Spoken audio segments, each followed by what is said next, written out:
Hello, my name is David Black, and this is the first of 12 digital media micro-lessons for learning Photopea, a free, online, pixel-based image editing software program.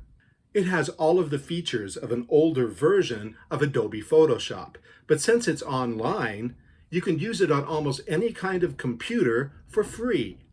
It just runs in the internet browser. Most of these lessons will be around 3 minutes, but some of them, like this one, will be a little bit longer. It depends on the topic. This lesson will introduce you to the basic features of Photopea. Don't forget to download the Photopea game sheet from this website. Print it out and write down the flashing letters as you see them, like this one. Okay, let's get started with Photopea. To open Photopea, you can do a search for it in your browser.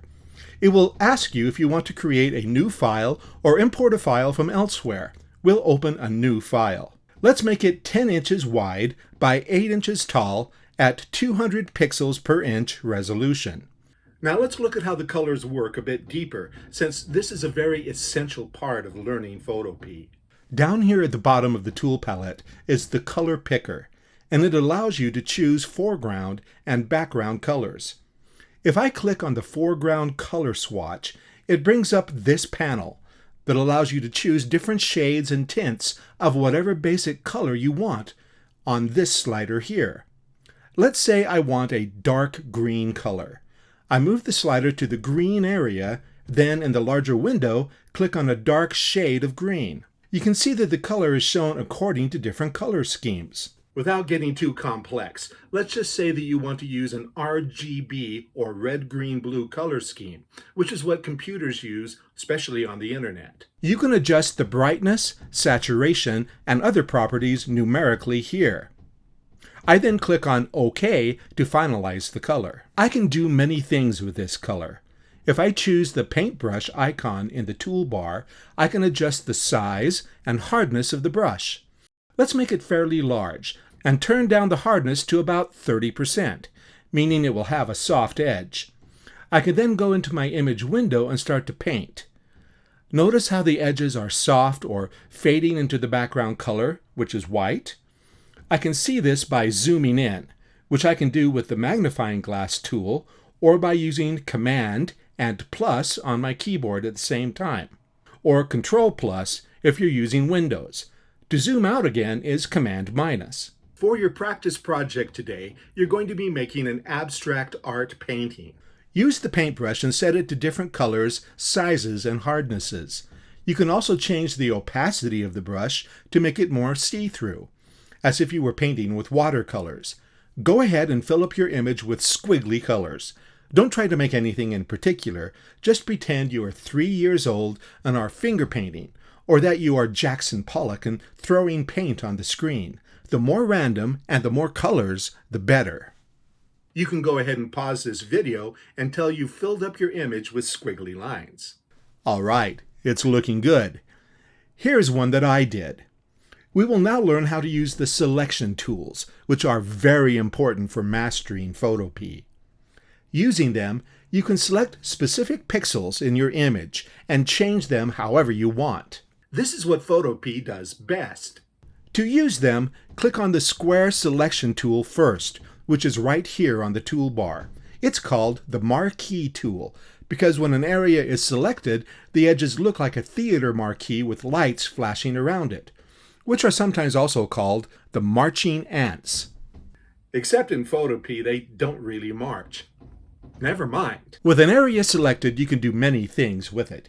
You can copy it to the clipboard of the computer using Edit, Copy, or Command-C. You can then paste it into its own layer with Command-V or Edit, Paste. You can move it around by holding down the Command key, which leaves a hole behind, or you can move out a copy of it by holding down Command and Option, or Alt, at the same time. Go ahead and use the marquee tool to select different rectangular areas, then move out copies of them and place them around your image, like this. You'll probably need to unlock your background layer first. If you hold down the marquee tool, it will change from a rectangle to an ellipse, and you can select circular or elliptical areas. If you click on these small buttons in the option bar at the top, you can add, subtract, or intersect with an already selected area to make different types of shapes. These are called the Boolean commands, named after Charles Boole, who first invented set theory. Now, I know that you really love set theory in math, but it's massively useful in doing 3D modeling or here in Photopea. Try this out. Now your image should look something like a painting by Piet Mondrian, another famous abstract artist. There are two more selection tools. The first is called the lasso, which allows you to select an irregular area. Just hold down your mouse and drag it around, and you will see the tip of the rope create a selection. If you change it to the polygonal lasso, then you can click out areas that have straight edges. Go ahead and use the regular lasso tool to select a blobular area that looks as if someone threw ketchup or Jell-O on your painting. Because we're going to be art critics and ruin our own work. You can use the Add Selection button to select additional splatter areas like this. Now, you'll want to save this selection as an alpha channel so that you can use it again. To do this, go to Select in the top menu and choose Save Selection and click OK. You don't need to name it. What Photopea does is create something called an alpha channel. In the Layers window on the right, there are several tabs. If you choose the Channels tab, you'll see that there are now 5 channels, a combined RGB channel, and then separate channels for the red, the green, and the blue colors, which are the primary colors of light, and now an alpha channel. Click on the alpha channel and you'll see that the selected area is white and the rest is black. This channel can be loaded up at any time to bring back the marching ants of your selection. You can also use a black or white paintbrush to paint off or on your selected areas directly in the alpha channel. Now go back to the RGB channel and then click on the Layers tab. If the marching ants of your selection are turned off, then go ahead and choose Select, Load Selection, and bring back your alpha channel. Then choose Edit Copy and Edit Paste, and that will put your blob area into a new layer called Layer 1. You can name it if you want to. We'll now apply some filters to it. Go to the Image menu and choose Adjustments, then choose Hue and Saturation. Click on the Colorize button, and then move the Hue slider around until you get a nice color. It should look as if someone has thrown a blob of Jell-O against your lovely painting.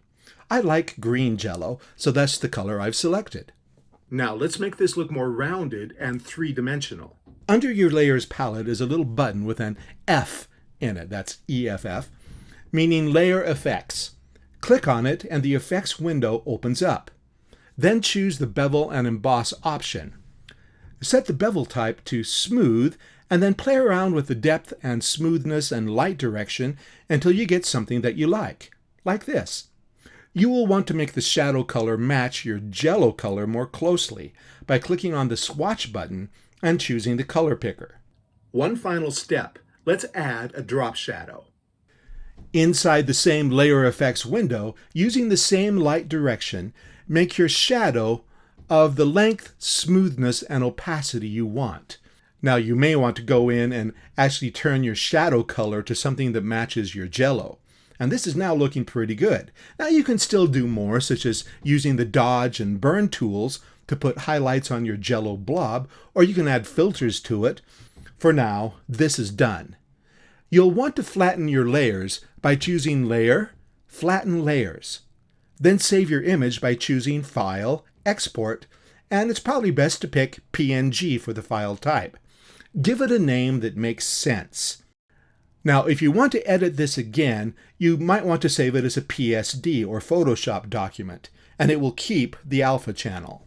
There, you've now learned many basic tools through this little exercise. You are well on your way to mastering Photopea. Well done.